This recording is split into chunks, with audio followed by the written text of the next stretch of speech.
비대면 예배를 통해 이렇게 만나 뵙게 돼서 반갑습니다. 우리나라에서 코로나 바이러스 감염증 19가 본격적으로 시작된 지가 어느덧 1년이 다 되어 갑니다. 작년에 생각할 때는 올해가 지나면 없어지겠지 그랬지만 여전히 전 세계적으로 그 위력을 과시하고 있습니다. 사태가 언제나 종식될지 지금도 쉽게 예상할 수가 없는 상황입니다.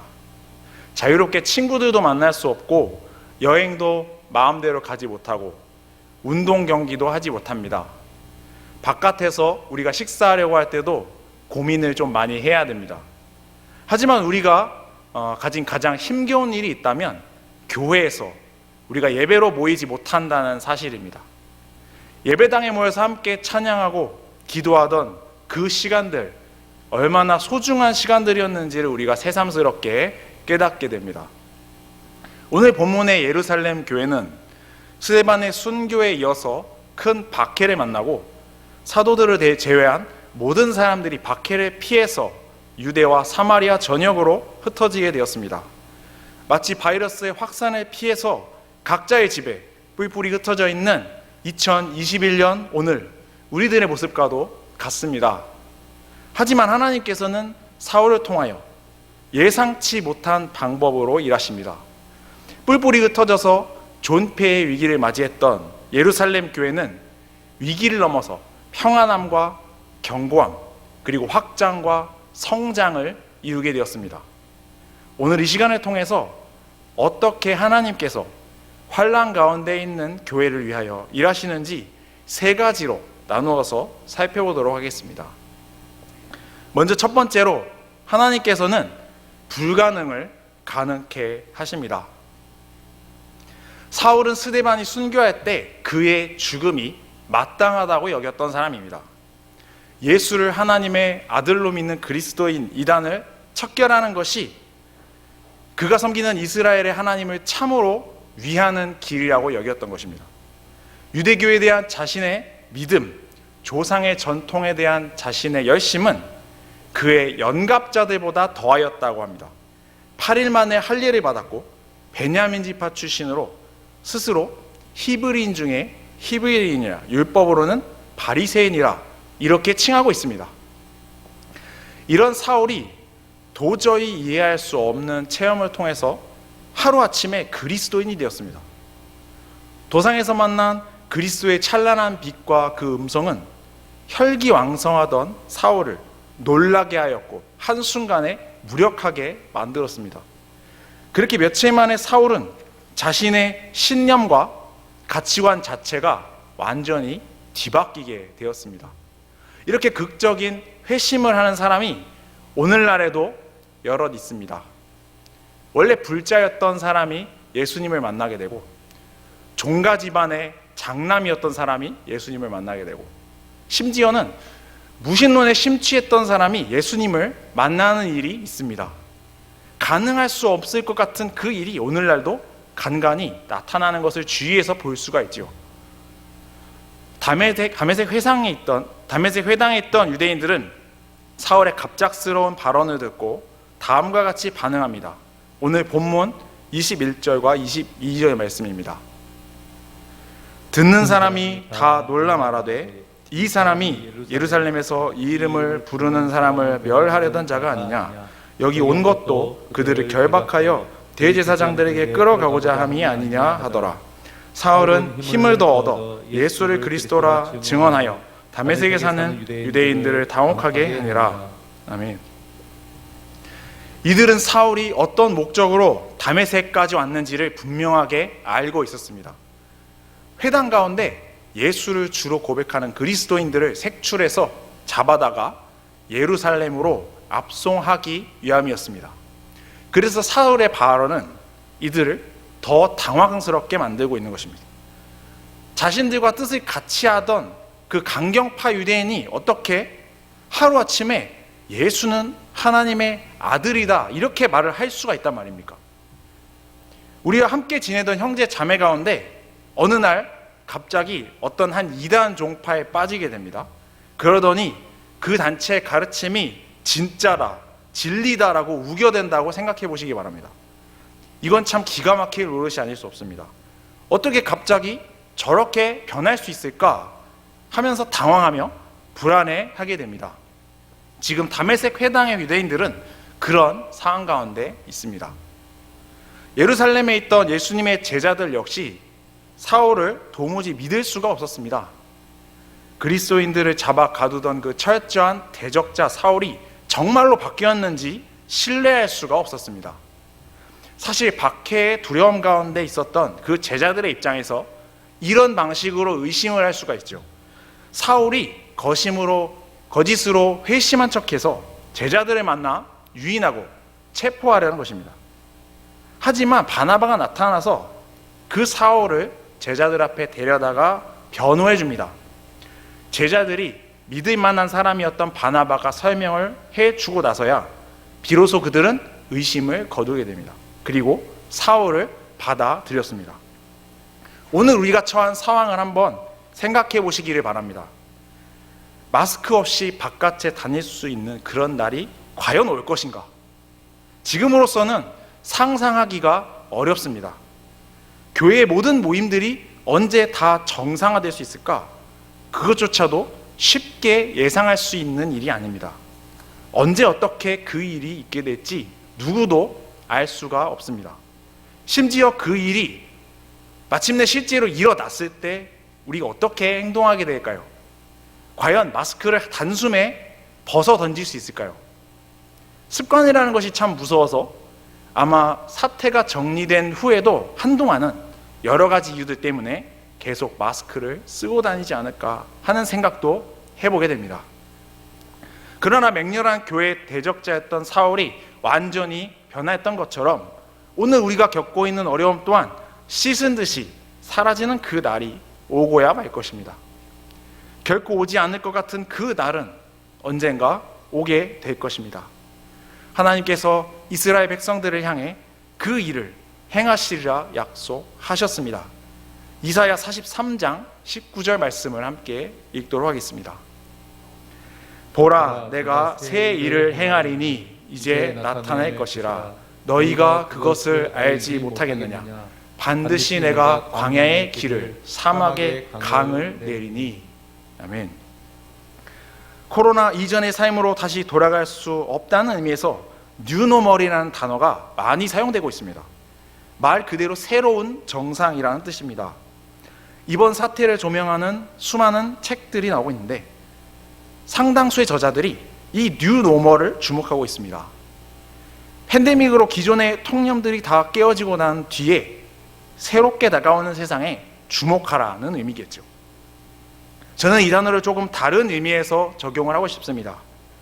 하나님께서 포로로 끌려갔던 이스라엘을 거짓말처럼 회복시켜서 돌아오게 하신 그 일, 이것이야말로 우리가 기대해야 할 뉴노멀이 아닌가 생각을 해봅니다. 진정한 예배가 회복되고 우리의 일상이 말씀 앞에 바르게 서게 되고 나아가 교회가 그동안 보여주지 못했던 세상의 소금과 빛의 역할을 감당하게 될 것을 우리가 기대해야 할 것입니다. 하나님께서 우리 안에 이미 그 일을 시작하고 계심을 믿습니다. 우리가 두 번째로 하나님께서는 복음을 선포하심으로 영혼들을 부르신다는 사실을 살펴보도록 하겠습니다. 사울은 아나니아를 만나서 눈을 뜨게 되고 세례를 받은 후에 거의 곧바로 그리스도를 전파합니다. 예수는 하나님의 아들이다. 예수는 그리스도다. 스스로가 골수 유대인이라고 불렀던, 그렇게 자부했던 사울이라는 사람이 여기서는 온데간데 없습니다. 그가 지독하게도 반대하고 저주스럽게 들어왔던 바로 그 말, 예수는 하나님의 아들이라 라는 고백을 누구의 입도 아닌 자신의 입으로 다메섹의 각 회당에서 선포하고 있습니다. 사울은 자신이 유대인으로서 그리스도인을 핍박했던 그 열정을 가지고 더 담대하게 회당에서 그리스도의 복음을 선포합니다. 복음은 이렇게 먼저 유대인들에게 선포되고 있습니다. 우리는 성령의 능력을 힘입어서 어디서든지 그리스도의 복음을 전해야 할 사명이 있는 사람들입니다. 하지만 우리가 전한 복음을 들은 자가 믿음으로 반응하는 일은 우리의 영역은 아닙니다. 하나님께서 전적으로 행하시는 일임을 기억해야 합니다. 우리는 그저 누구에게든지 있는 그대로 복음을 전하면 되는 것입니다. 복음은 생명의 길을 알려줍니다. 예수 그리스도 안에 유일한 구원과 생명의 길이 있음을 선포하는 것이 바로 복음입니다. 이 복음을 듣는 자 안에 성령께서 역사하셔서 아멘 하고 받아들여서 신자가 되는 것이고, 그렇지 않은 사람은 복음의 메시지를 분명하게 듣고도 이를 튕겨내고 마는 것입니다. 지금 다메섹의 유대인들은 회심자 바울이 전하는 예수 그리스도의 복음을 거부하고 있습니다. 이러한 모습은 십자가의 말씀이 부르심을 받은 자들에게는 능력이지만 어떤 이들에게는 어리석은 것이나 거리끼는 것이 된다는 사실을 보여주고 있습니다. 고린도전서 1장 23절에서 24절의 말씀을 함께 읽겠습니다. 우리는 십자가에 못 박힌 그리스도를 전하니 유대인들에게는 거리끼는 것이요 이방인에게는 미련한 것이로되 오직 부르심을 받은 자들에게는 유대인이나 헬라인이나 그리스도는 하나님의 능력이요 하나님의 지혜니라. 아멘. 그러므로 그리스도의 복음을 거부하는 유대인은 사울을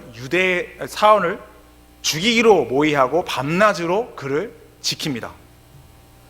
이를 간파한 사울은 그곳 제자들의 도움을 받아서 광주리를 타고 성벽을 내려가서 다메섹을 떠나고 있습니다.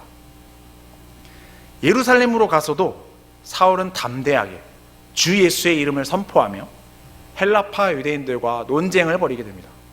결국 유대인은 사울의 변론을 견디지 못하고 또 그를 죽이려고 합니다. 그러나 여기서도 그의 형제들이 이를 간파하고 있습니다. 그래서 사울의 피신을 돕습니다. 이렇게 사울은 예루살렘을 떠나서 배를 타고 고향인 다소로 돌아감으로써 예루살렘의 여정을 이렇게 마무리하게 됩니다. 복음을 대적하는 자신의 동족들 앞에서도 사울이 이토록 담대하게 복음을 선포할 수 있었던 것은 성령께서 사울과 동행하셨기 때문입니다. 우리는 복음을 전할 때 철저히 성령 하나님을 의지해야 합니다. 우리가 말할 것을 성령께서 가르치시며 우리가 전하는 복음을 듣는 자들 역시 성령께서 설득시키십니다. 그러므로 우리는 때를 얻든지 얻지 못하든지 말씀을 전하는 일에 힘써야 합니다. 디모데후서 4장 2절 말씀입니다. 너는 말씀을 전파하라. 때를 얻든지 못 얻든지 항상 힘쓰라. 범사에 오래 참음과 가르침으로 경책하며 경계하며 권하라. 아멘. 여든의 나이에도 불구하고 여전히 하나님의 말씀에 대한 열정으로 충만한 미국의 설교자 존 파이퍼 목사님은 코로나 바이러스와 그리스도라는 이번 책을 통해서 코로나 사태에 대한 그의 통찰을 보여주었습니다. 이 책의 마지막 장에서 그는 코로나 바이러스를 선교라는 주제와 연결시키고 있습니다. 요즘에 해외여행 자체가 거의 끊긴 상태고 국가들마다 입국을 거절하고 있는 이 상황에서 선교를 떠올리는 것 자체가 부적절하고 쉽지 않아 보입니다. 그러나 파이퍼 목사님은 지금의 시기가 전략적인 전진을 위한 후퇴의 시기이며 하나님께 있어서는 전 세계적인 대유행의 상황 또한 헛되이 흘려보내기 아까운 좋은 기회에 해당한다고 말하고 있습니다. 얼마든지 세계적인 전염병도 복음 확장의 기회로 작용할 수 있다는 그 가능성에 주목하고 있습니다. 그러므로 우리는 성령 하나님을 의지해야 합니다. 그리고 우리가 할 수 있는 모든 것, 우리가 할 수 있는 모든 기회를 활용해서 복음을 전하는 일에 힘써야 합니다.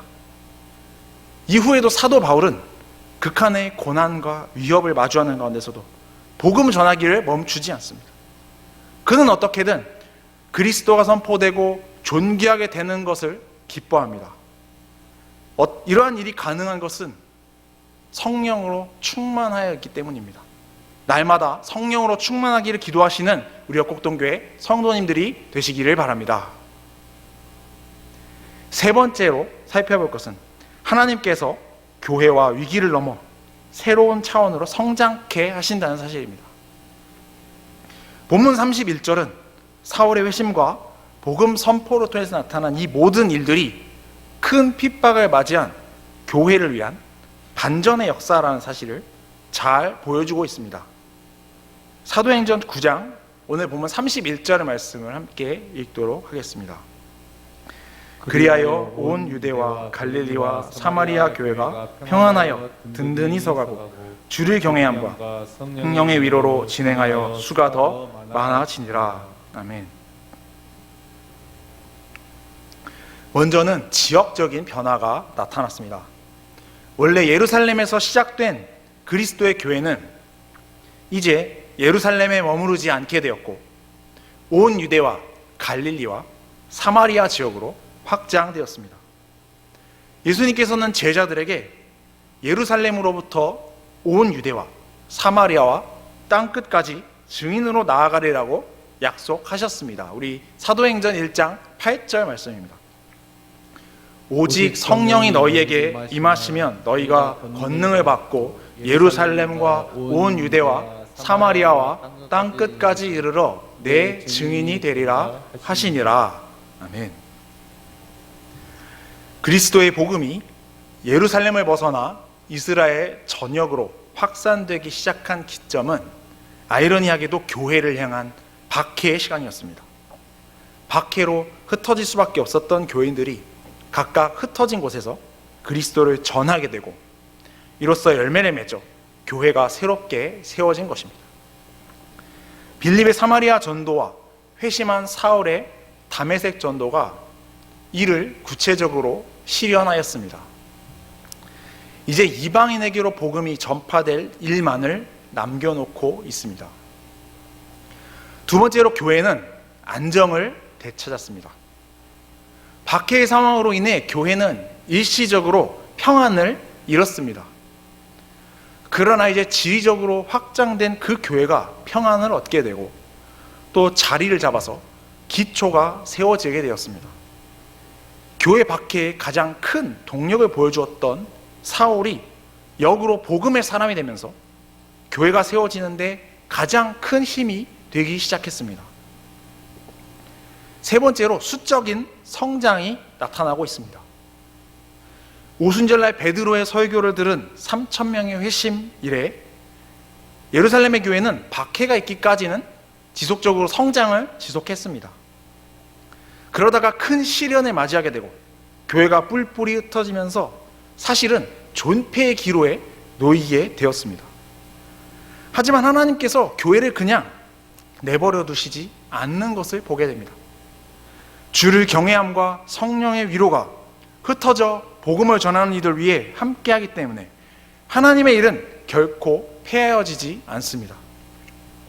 하나님의 교회는 소멸되지 않고 오히려 수가 더하여져 이제는 사마리아를 넘어 이스라엘 전역에 그리스도의 교회가 세워지게 됩니다. 그리스도의 교회는 하나님께서 함께 하시기 때문에 가장 극심한 절망의 때에조차도 소망을 발견하게 되는 것입니다. 어두움 가운데서도 빛을 볼 수가 있습니다. 아무리 교회를 파괴하고 없애려는 그러한 시도가 강해진다 할지라도 교회는 쉽게 쇠퇴하지 않습니다. 핍박이 주어지는 가운데서도 교회는 더욱 힘을 얻어 강건하게 됩니다. 안팎의 어려움과 재난 가운데서라도 교회는 일어날 힘을 얻습니다. 주를 경외함과 성령의 위로가 지속되고 있는 한 그 일들은 변함이 없습니다. 물론 우리가 수적 성장과 우위에만 지나치게 집착할 필요는 없다고 생각합니다. 인원이 많은 것이 교회 성장의 본질은 아니기 때문입니다. 교회가 성장하는 본질은 하나님의 말씀이 힘을 얻어서 퍼져 나가는 것에 있습니다.